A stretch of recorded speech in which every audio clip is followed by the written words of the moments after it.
Artists shouldn't own their art and inventors shouldn't own their inventions. In fact, any form of intellectual property protection constitutes a criminal threat that should be abolished. Here's why. In this video, I'll explain the nature of property rights as conflict-avoiding norms. I will then show how IP drives us towards the destruction of civilization while stifling creativity.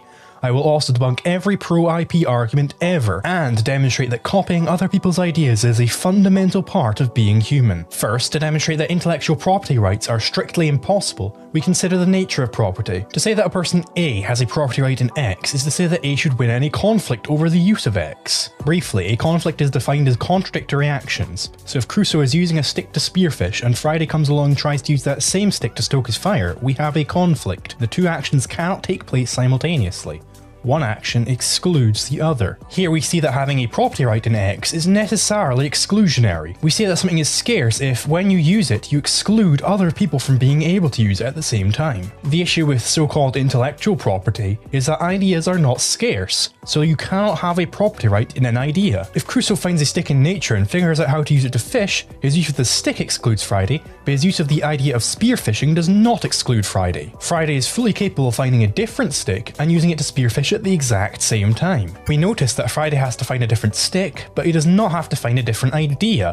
One person having an idea excludes nobody else from having that same idea at the same time. So conflicts over ideas are simply impossible. Therefore, if Crusoe were to exclude other people from using his idea of spearfishing, he is not doing so in defense of a property right. Instead, he is criminally threatening and/or attacking people who want to use their own property to spearfish. If a man comes up with a new mousetrap design, patents it, and claims to everyone else that they are no longer allowed to use that same design, he's indirectly threatening them with violence through the use of the state. Intellectual property, therefore, constitutes a criminal threat, and crime is something to be opposed. Furthermore, to adopt a consistent intellectual property ethic is to accept ethical stasis. The IP ethic could be stated that any latecomer to an idea must first ask the firstcomer to that idea permission before they may use it. But anyone who's not the first guy who thought of the idea of asking someone else's permission in order to use their idea must ask his permission in order to ask someone else's permission. But they must first ask his permission to ask his permission, and so on ad infinitum. The IP ethic then implies the near immediate cessation of all action, and therefore implies the death of humanity, so it cannot possibly make for a human ethic. On these grounds, I shall refer to these IP threats not as genuine property, but as intellectual monopoly grants. I believe this distinction is important. Calling these monopoly grants intellectual property makes them sound as if they are a genuine feature of law, which they are not. It is this false naming which has led several online leftists to decry IP as taking good communal property into the clutches of evil private ownership, when in fact intellectual monopoly is commie garbage and should be treated as such. So we have it that IP is not a genuine feature of law, but what about people who don't care about matters of justice and think that it should still be obeyed because it is essential for capital development? Economists who chart human development use the shorthand of the hockey stick graph, meaning if a line graph were drafted of the advancement of humanity from the beginning of recorded time to the present, it starts as a fucking plateau, then beginning in the late 18th and early 19th century, it fires off the fucking Neptune. What many economists, particularly, sadly, of the Austrian variety, often neglect to acknowledge is that this sudden surge in technological advancement perfectly coincides with the advent of intellectual property protections in the United States.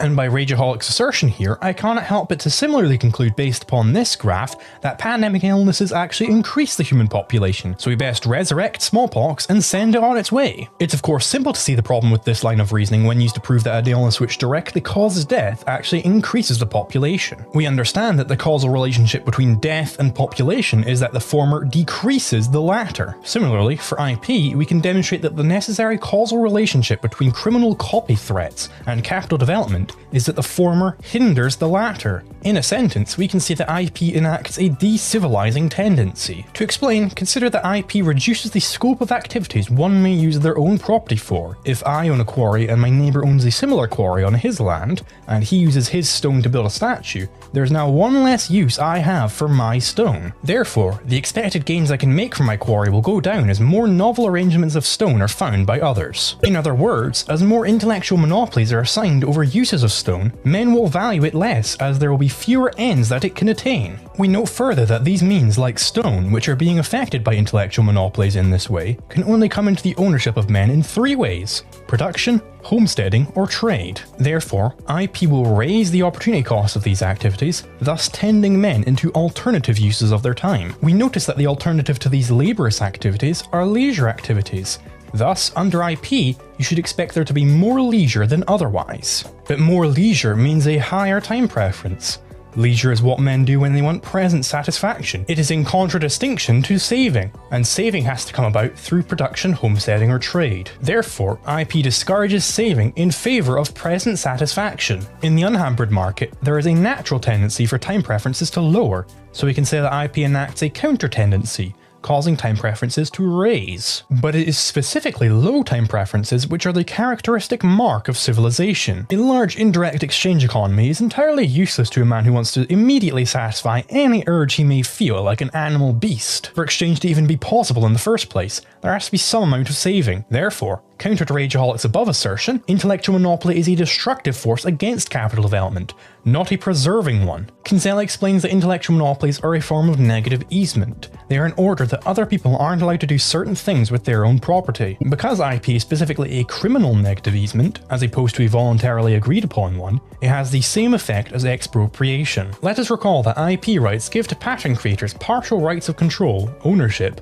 over the tangible property of everyone else. The pattern creator has a partial ownership of others' property by virtue of his IP right, because he can prohibit them from performing certain actions with their own property. Author X, for example, can prohibit a third party Y from inscribing a certain pattern of words on Y's own blank pages with Y's own ink. That is, by merely authoring an original expression of ideas, by merely thinking of and recording some original pattern of information, or by finding a new way to use his own property, the IP creator instantly, magically becomes a partial owner of others' property. He has some say over how third parties can use their property. IP rights change the status quo by redistributing property from individuals of one class, tangible property owners, to individuals of another, authors and inventors. Prima facie, therefore, IP law trespasses against or takes the property of tangible property owners by transferring partial ownership to authors and inventors. It is this invasion and redistribution of property that must be justified in order for IP rights to be valid. Furthermore, even if we set aside the epistemological failure of Rageaholics' empiricist methodology,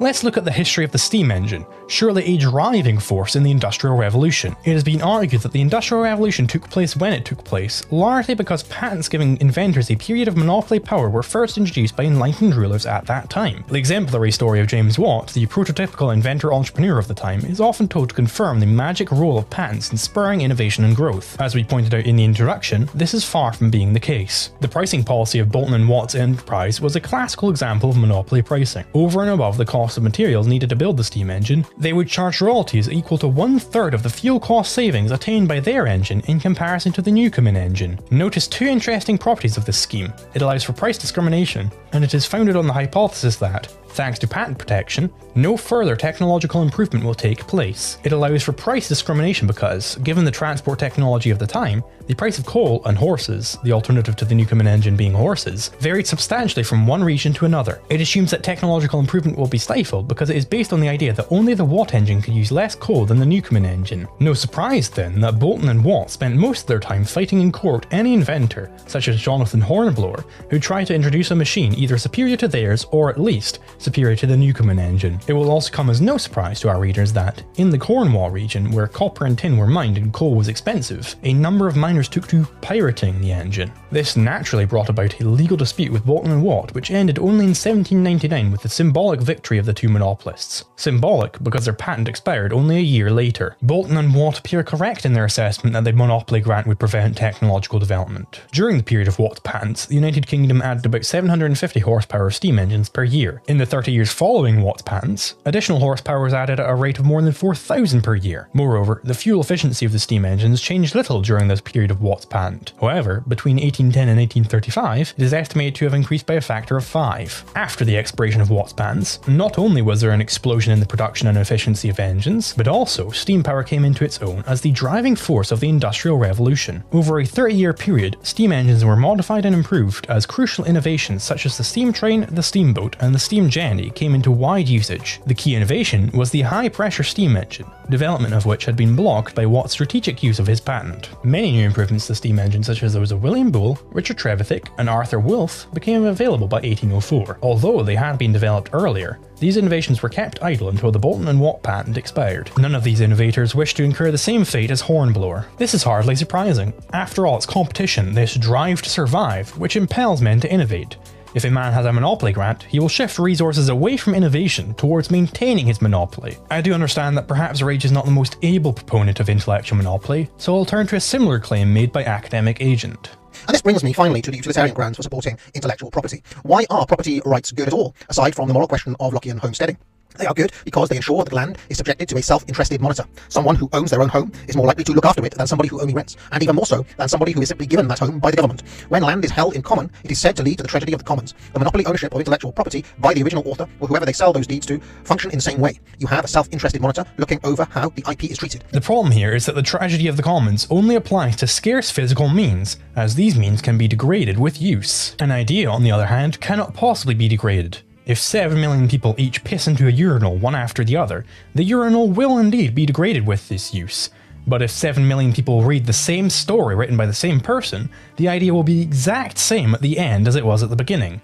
Ideas cannot be degraded. Should one of these people like the story and want to tell their own version of it, this is not a degradation of the original. Rather, they are telling a new, but similar story. The creators of The Lion King are quick to point out their inspiration from Shakespeare's Hamlet, but this does not make The Lion King and Hamlet the same story. Further, each of the Star Wars movies takes place within the same universe with many of the same characters, but this does not make A New Hope and The Empire Strikes Back the same movie. Ideas simply cannot be degraded with use or adaptation. Furthermore, Academic Agent seems confused about what conflict even means. As I said earlier, it is easy to imagine a situation on the free market whereby Walt Disney would hire a security company to protect the distribution and sale of Mickey Mouse products. Why wouldn't there be physical conflict over a $5 billion a year asset? Conflict doesn't just mean when somebody gets sufficiently annoyed by what you're doing that they physically prohibit you from doing it.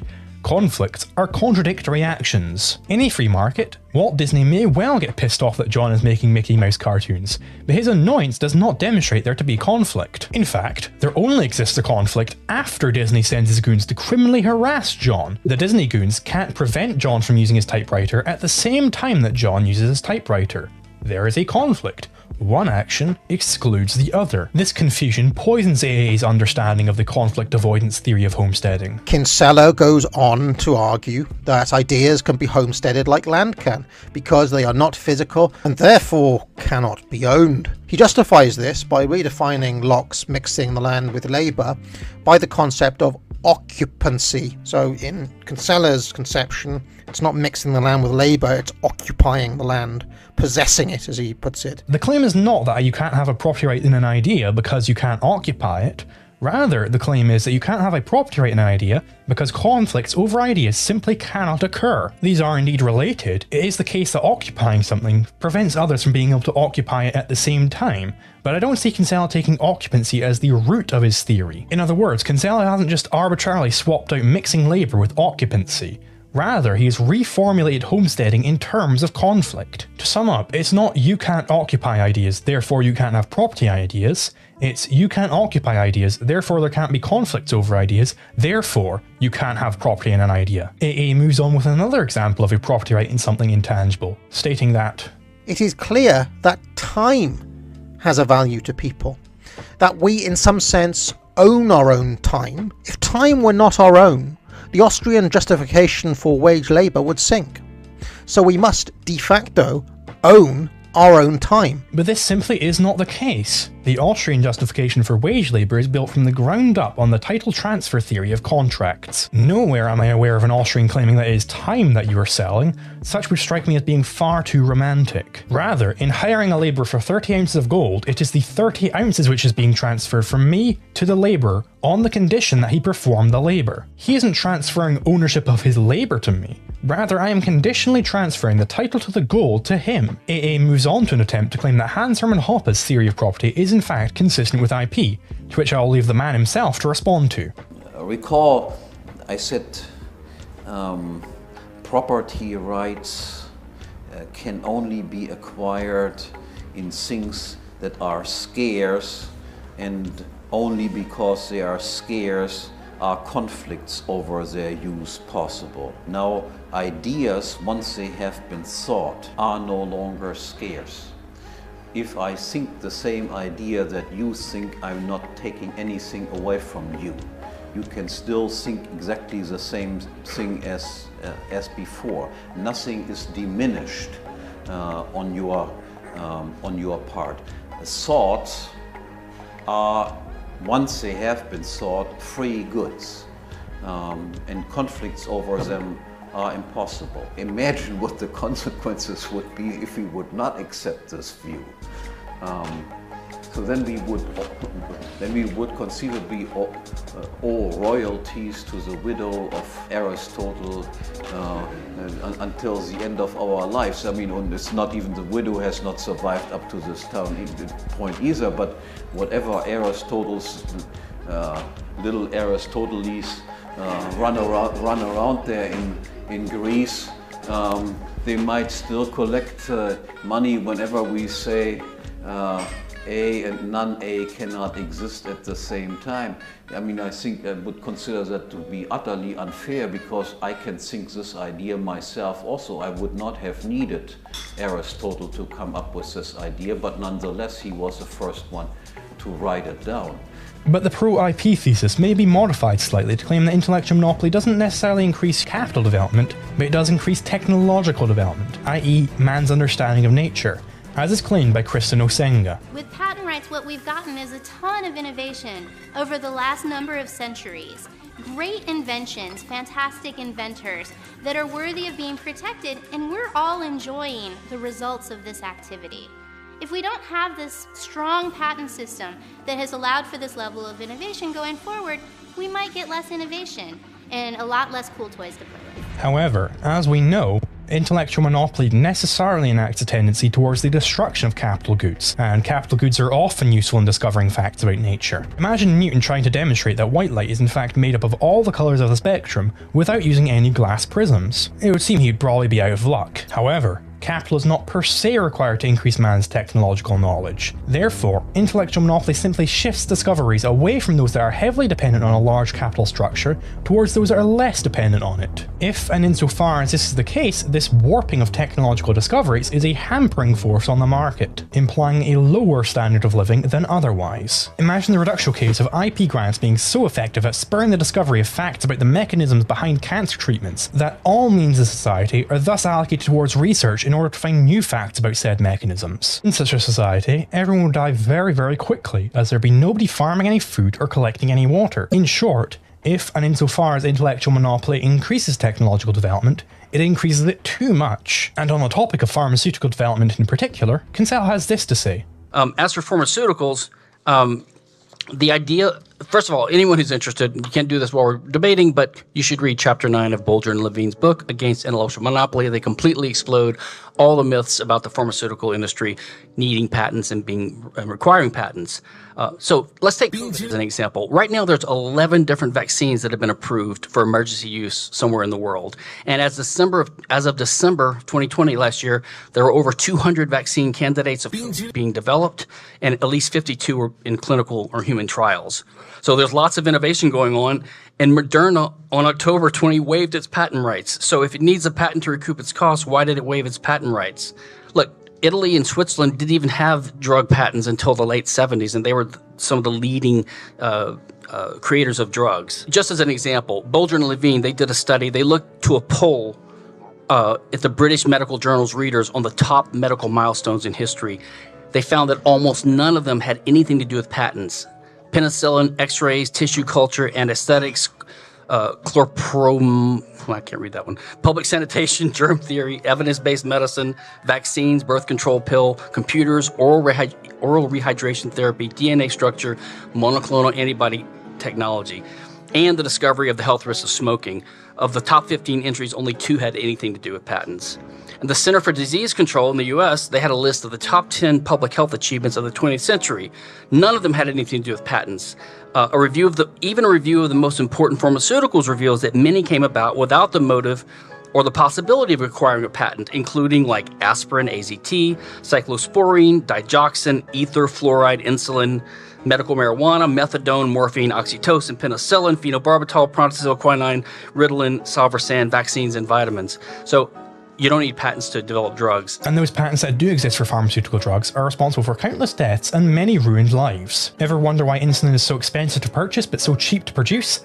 As unique Namesaurus explains, the fault lies with patenting. 3 companies each have active patents that cover 1 or 2 of the 4 known types of modern insulin essential for type 1 diabetes, and it doesn't get any more impossible to replicate than literally illegal. And while original patents have expired, new patents that cover new formulations and advancements have had so little difference with the original that replicators of the original are still liable for patent infringement. Which you can tell because companies trying to make their own insulin, like the Open Insulin Project and Lynette, are specifically trying to make and approve a biosimilar, not a bioreplicate, a generic, which is easier to get approved. Until we make one, the big 3 price fix, and there are big million-view videos showing the patents, companies, and price fixing they're involved in, but none mention price fixing cartels don't work unless you prevent replication. All you've done is create incentives for new companies, and the cartel stops being profitable if you have to invite them all in. So if intellectual monopoly grants are not necessary to, and in fact don't spur innovation, what is their true purpose? Kinsella explains that copyright originated as a tool of censorship.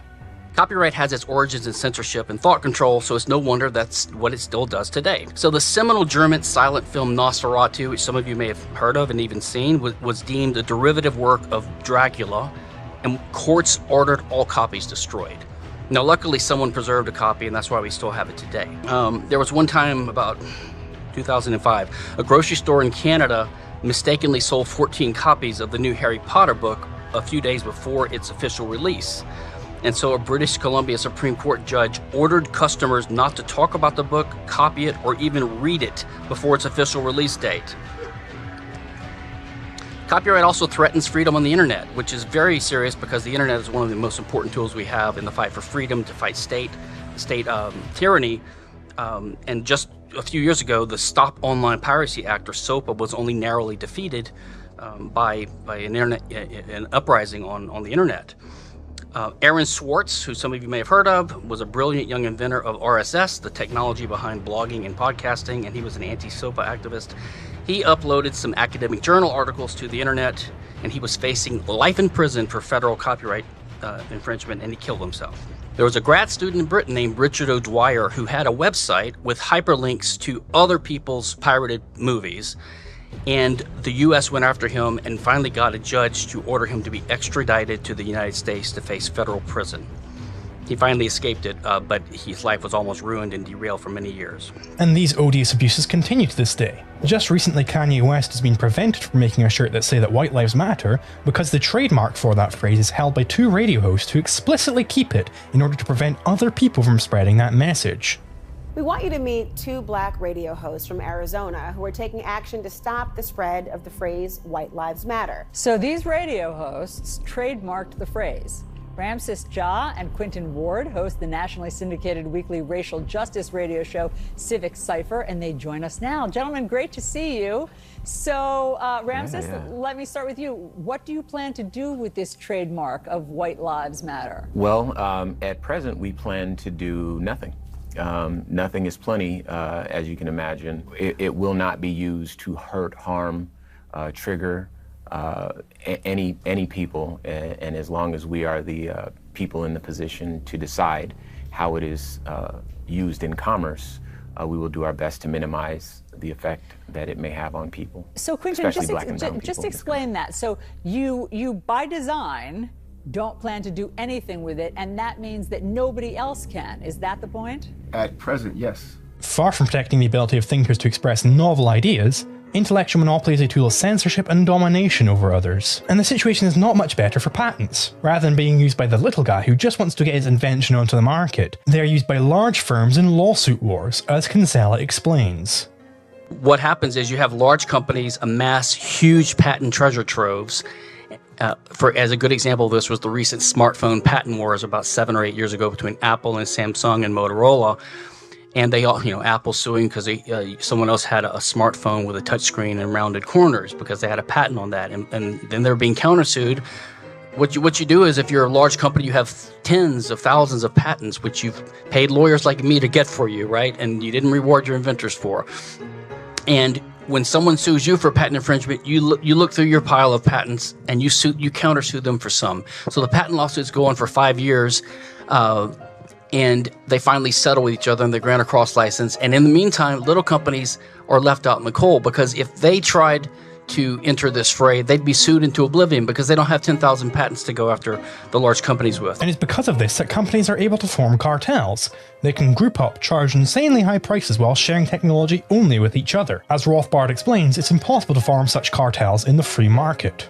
From the Civil War down to about 1900, late 1890s, prices were generally falling, and they were falling for good reason. Namely, the business was so competitive and the economy was so productive that the supply of goods and services was increasing at a rapid rate. In other words, that's when America industrialized. It was the biggest period of economic growth in the history of the world. So in this situation, the many business groups who tended to be inefficient try to correct this price falling situation by organizing cartels. In other words, by organizing a cartel of each industry so that they could cut production and raise prices. So they tried this systematically. This was the ideology, so to speak, among businessmen, that the way to benefit for all of us is to have quotas, either formal quotas as in cartels or in mergers where you just agree that you'll have certain shares of this corporation, and then we'll cut production and raise prices. That was the great goal. All of this was a total flopperoo, and case after case, literally hundreds of cases of this kind of merger or cartel, they all flopped. And they flopped for two basic reasons. One is, the basic reason is that the industry is free. Government did not step in and force people to accept the cartel or accept the merger. So what happens is that as soon as the cartel is formed or the merger is completed, and then they cut production and raise prices and profits go up, other businessmen come in and say, hey, this looks like a great industry here, the zinc industry or the oil industry or whatever, railroads. They're making a lot of profits. Let's nip in there and outcompete them because they're raising prices. And we're going to now come in with a new firm, a new factory, a new railroad, and we'll bust them. And that's exactly what happened. So you had new competition always coming in and outcompeting the older firms. And then the older firms are stuck with a new firm. Then you have a permanent competitor, which is a big pain in the neck because they come in with later equipment, with new factories and new equipment, the latest technology, etc. And now they have a permanent new competitor on their hands. So the whole thing became a big pain in the neck for them. And that's one reason. And then internally, what happened was that individual firms would start breaking the cartel and say, look, we've raised, in other words, the cartel restricts production, raises prices are very high, and then the individual firm says, look, I'm not supposed to do this because I have a cartel agreement with the rest of my buddies in the industry, but here's what we're going to do. For you, my old pal and drinking buddy or whatever, my buyer, I will sell you the steel or the whatever, titanium, etc., for 20% off list, provided you don't tell anybody about it. Okay, so what you have is a secret price cutting, and then this firm gains profits, gains sales, and of course the secret leaks out pretty quickly after about 6 months or a year, and then the other firms get very mad about this, and they call you your rate buster, which is in business terms is equivalent to scab in union terms, and the whole cartel falls apart with mutual recrimination and hatred, and they're back where they started, except now they've got more hatred than they had before. Some of each step of the way, some of the more far-sighted in the sense of realizing this was a flop among the business groups, decided the only way to preserve a cartel or preserve a merger is to have the government enforce it. The turn of the political arm to create the cartel for you. And this was the origin of progressive regulation. The progressive system was not a group of far-sighted, essentially it was not a group of far-sighted intellectuals who sat around and said we have to plan, we have to curb businessmen for the sake of the public interest. It was a groups of businessmen saying we have to impose cartels through the government. And thereby eliminating our competition, curbing the maverick firm which doesn't want to engage in a cartel, and gaining profits that way. Printers! With 8 million views worth of complaints about insane ink markups, chips that waste ink by design, and countless others, everyone knows this one. They say it's due to the razor and blades model, but racists don't have this abuse. In truth, modern inkjet printers have 4 essential parts and each is patented by a different company. Used to be a ton of companies trying to invent it and patenting each part as they went, but these 4 made the essentials, so they shared them. But only with each other. It's a cartel, same as insulin. IE did a report on the details, but this is why you can't find inkjet printers from anyone other than Canon, Epson, HP, or Brother. Try googling it. Even big tech companies like Samsung, despite investing in laser printers, don't make inkjet. In contrast, laser printers didn't have these essentials and could be better replicated. That's why dozens of companies make them, and I'm only going to be hating on inkjet printers like this one. Laser printers get a pass. Less potential abuse. Many will accept this potential for copyright to allow people to criminally censor dissenting opinions, but still support it for the protection it gives to creators. The argument is that authors, artists, and other creatives need this protection so that others don't plagiarize their work and completely prevent them from making any profit off it whatsoever. The argument then goes on to claim that this will discourage people from creating anything, as they know someone's just going to take the creation and leave them in the dirt. This argument, of course, ignores that small artists already behave as if copyright doesn't exist. If you commission an artist to draw something, they'll generally only release a low-resolution or watermarked version before payment is finalized. This because they have no recourse should the art be yoinked and used without permission. This small artist hardly has the resources to fight a lengthy legal battle over a picture being used without consent. Moreover, the example of art commissions gives us an insight into what all creative work could look like sans intellectual monopoly. The artist is paid for production rather than distribution. Similarly, not having intellectual monopoly doesn't mean people are going to stop wanting big budget Marvel movies. It's just that Disney couldn't make a profit by preventing other people from sharing those movies. Rather, they could shift the point of purchase to before the movie is made, through some sort of crowdfunding goal or something. Star Citizen has earned over $500 million in crowdfunding, more than the budget of any movie ever. With this model, creators want not only to fund the production itself, but they also want to roll up any profits they need in order to make it worth their time into the goal. So all Disney would have to do for their next Star Wars show is set the goal at the amount that it costs to make the show, plus whatever profits they want to make from it. If their goal is too high, we see other companies coming in and bidding it down. We have competition for who consumers want to see produce the next movie. We also have historic precedent for creators being able to profit without copyright. Baldwin and Levine point out in Against Intellectual Monopoly that in the 19th century people were free to republish any foreign works in the United States without authorization from the copyright holder. This was a fact that greatly upset Charles Dickens, whose works, along with those of many other English authors, were widely distributed in the United States, and yet American publishers found it profitable to make arrangements with English authors. Evidence before the 1976-8 Commission shows that English authors sometimes received more from the sale of their books by American publishers, where they had no copyright, than from their royalties in England, where they did have copyright. In short, without copyright, authors still got paid, sometimes more without copyright than with it. Baldwin and Levine point out further that modern creations which are not able to be copyrighted can nevertheless make money thanks to the first move advantage, citing the 9/11 Commission report. The fact that this report was commissioned by the US government meant that monopoly grants over republishing were not issued. Despite this, W.W. Norton, who had a deal with the US government to get early access to the report, were able to turn a hefty profit, even though they had to foot the bill for rushed printing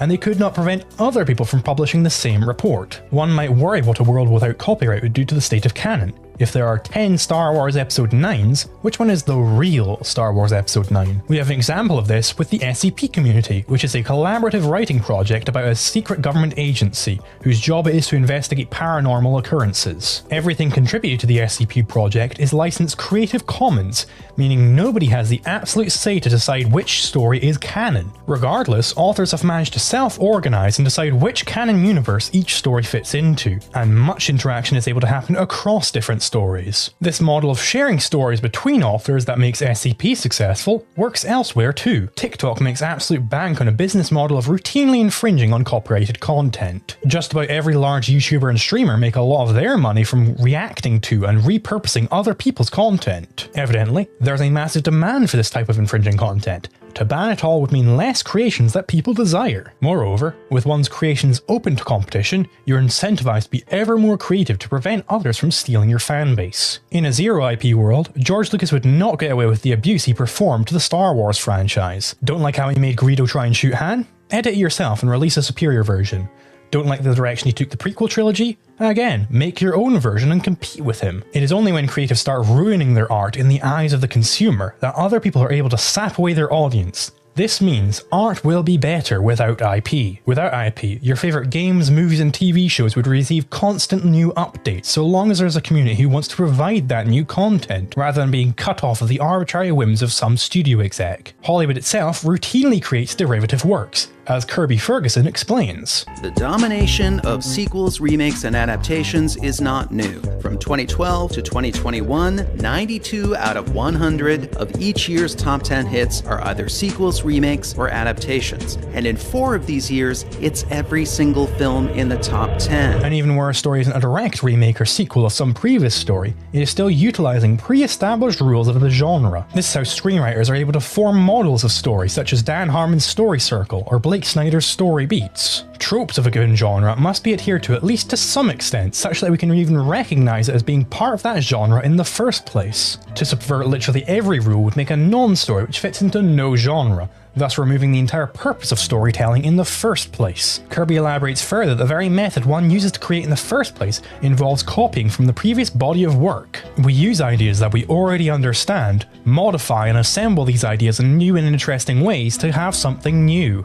Star Wars pioneered a new genre of science fiction by merging together sci-fi with adventure serials, westerns, war films, and samurai films. Quentin Tarantino's early films clearly copied elements from countless other films. Jordan Peele's Get Out followed the template of The Stepford Wives and transformed the feminist horror drama of the original into a nightmare about secretive racism. And the best superhero film was created in this same way, by remixing ideas from the past to create something that is both new and familiar. We can summarise this into the following steps of creation. 1. Copy. Use the previous body of ideas as a soil from which the life of creation may spawn. 2. Transform. This step is analogous to an evolutionary process.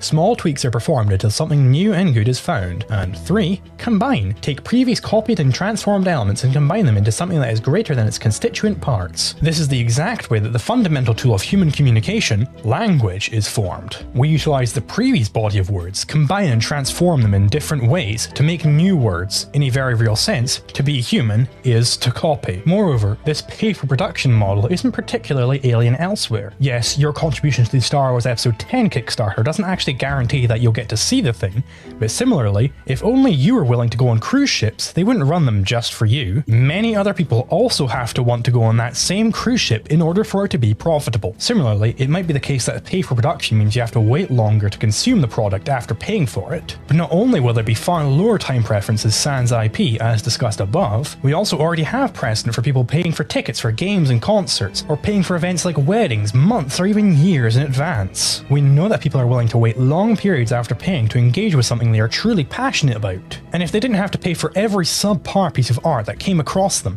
and it could instead get them for free, they would surely have even more money to pay for those things that they genuinely do care about. Moreover, most online content creators are already paid for production. Art commissions, coffee, Patreon, these are all examples of pay for production. If YouTubers are able to make it work, why the hell couldn't Disney figure it out? And if Disney can't figure it out, maybe they should get fucked and let smarter competition take their fan base. Also, on the point of plagiarism, just because it's not criminal to copy someone else's work without crediting them, this does not mean you can get away with it, as Unique Namosaurus explains.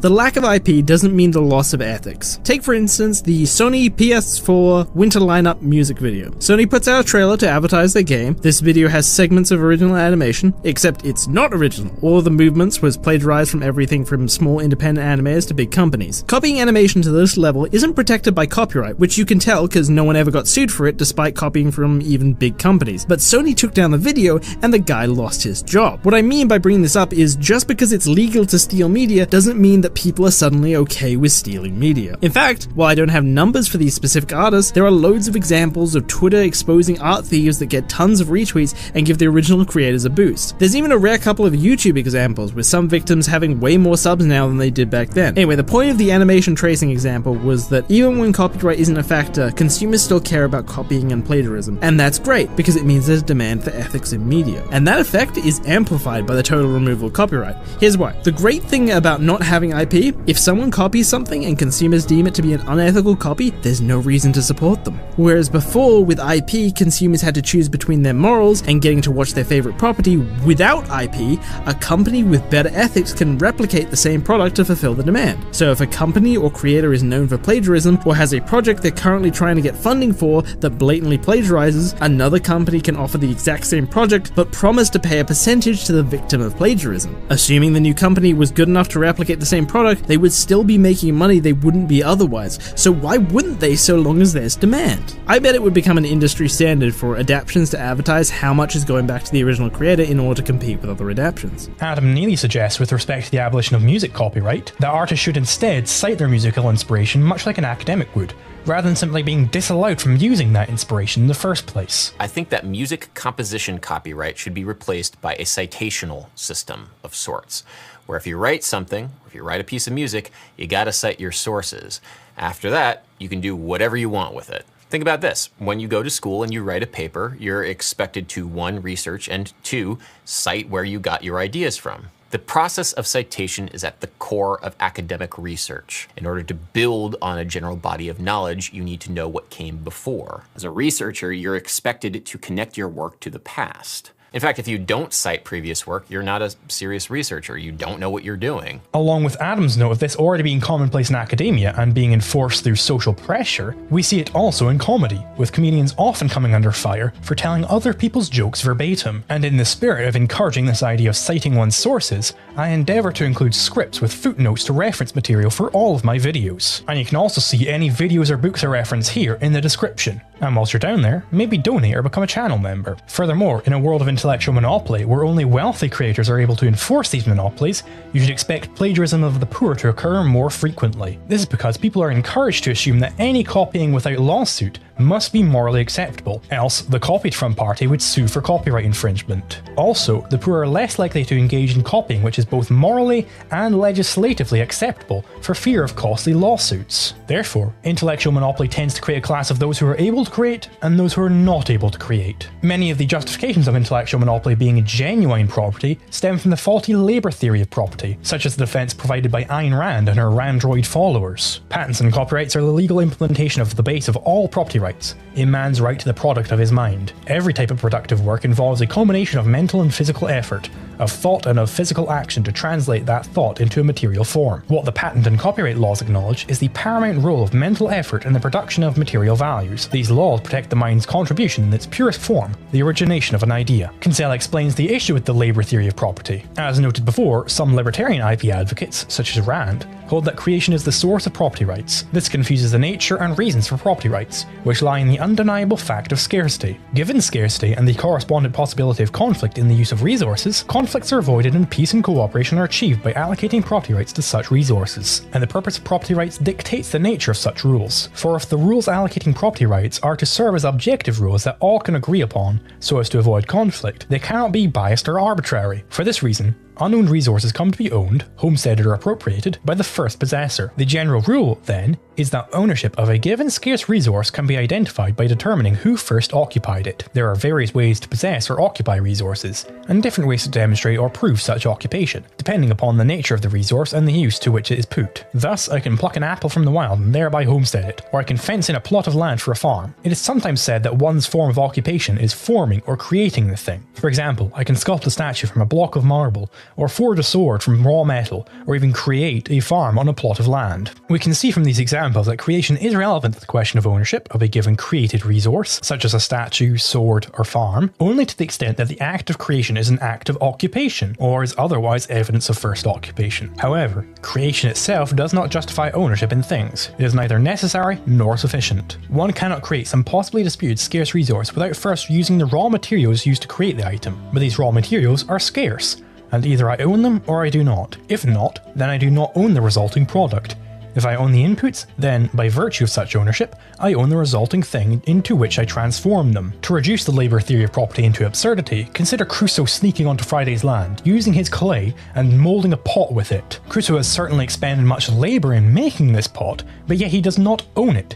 In fact, Crusoe may well owe Friday damages for ruining his pristine clay. The reason for this is that it's not labour which is the fount of property rights, but conflict avoidance as described above. Regardless, Rand continues. An idea as such cannot be protected until it has been given a material form. An invention has to be embodied in a physical model before it can be patented. A story has to be written or printed. It is important to note in this connection that a discovery cannot be patented, only an invention. A scientific or philosophical discovery which identifies a law of nature, a principle or a fact of reality not previously known cannot be the exclusive property of the discoverer because A, he did not create it, and B, if he cares to make his discovery public, claiming it to be true, he can't demand that men continue to pursue or practice falsehoods except by his permission. But on what grounds can the Randroid claim any of this to be accurate? If it is mental labour which gives rise to the intellectual property right, why must this be accompanied by physical labour in manifesting the idea? And why is it that scientific or philosophical discoveries can't also be owned, given they too require mental labour to discover? Moreover, what exactly differs Einstein's discovery that E is equal to mc squared from Edison's discovery that a certain arrangement of material will yield an electric light bulb? Surely Edison is just discovering a very, very specific fact about reality,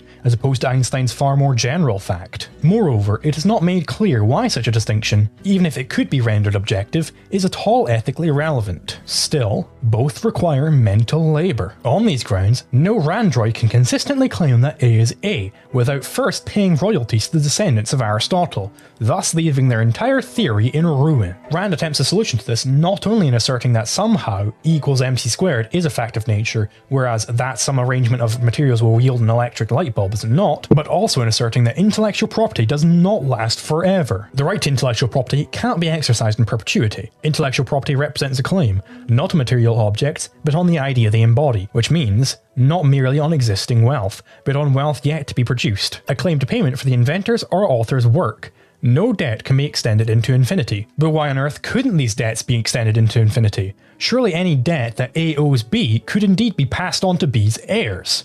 Rand does not provide an answer, instead stating, if it were held in perpetuity, it would lead to the opposite of the very principle upon which it was based. It would lead not to the earned reward of achievement, but to the unearned support of parasitism. It would become a cumulative hen on the production of unborn generations, which would ultimately paralyze them. Consider what would happen if, in producing an automobile, we had to pay royalties to the descendants of all inventors involved, starting with the inventor of the wheel and on up. Indeed, Rand is correct to shudder at a world where we have to pay royalties to uncountable inventors, but this applies to all intellectual monopoly grants. The parasitic effect she points out only becomes more pronounced the longer the intellectual monopoly lasts, but it still exists on an intellectual monopoly lasting 3 seconds as opposed to 3 months. Furthermore, this strikes me as an entirely utilitarian argument. We must limit the scope of IP, because if we don't, bad things will happen. This is fitting, as it is often that we see utilitarian arguments used in support of IP, say on the grounds that it will increase wealth, which is good, but it is not at all clear that the establishment of monopolies over some set of ideas